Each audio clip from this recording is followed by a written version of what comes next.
Good morning, viewers. Welcome back to Pause News. And here I will bring you the latest news about Indonesian economy. Indonesian Central Bureau of Statistics (BPS) announced that the economy experienced a 0.37% deflation in May 2025. This number is inversely related to the inflation of 1.1% that occurred last month, April 2025. This is reported to a press conference on Monday, June 2nd, 2025. On a year-on-year basis, inflation stood at 1.6%. The primary commodities driving inflation in this segment were mobile phone credit rates, gold jewelry, and ground coffee.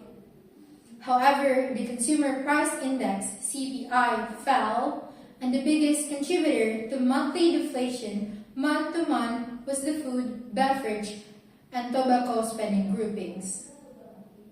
The BPS reported a decrease in volatile food items, which contributed 0.41% to the 2.48% deflation. Other commodities that is also driving deflation included red chili and bird eye chili pepper, each contributing 0.12%, red onion for 0.09%, fresh fish for 0.05%, garlic for 0.04%, and chicken meat, potatoes, and carrot for each 0.01%.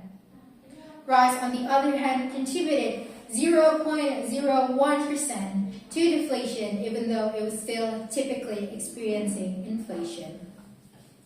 Historically, the month of May often recorded inflation due to the eat and pause-eat periods. However, for both May 2024 and May 2025, defying the pattern by registering deflation. With these, the public hopes that the government can make a wise decision in handling this issue in order to keep the economy stable. I'm Alfiyatul Munawarah, and for all of us at Pause News, have a great day. Good evening, viewers. What a big day for Swifties all across the world, as the pop superstar Taylor Swift just bought back the rights to her first 6th album, ending a long-running battle over the ownership of her music. She announced this in a letter on her website on Friday. She says, "I've been bursting into tears of joy at random intervals ever since I found out that this is really happening. I really get to say these words. All the music I've ever made now belongs to me."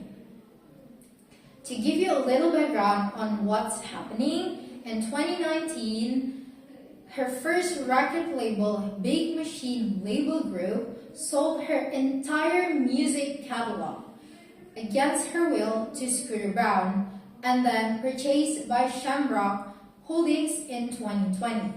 She said that this is essentially the worst case scenario. Taylor Swift decided to get control in her only way, which to re-record those music.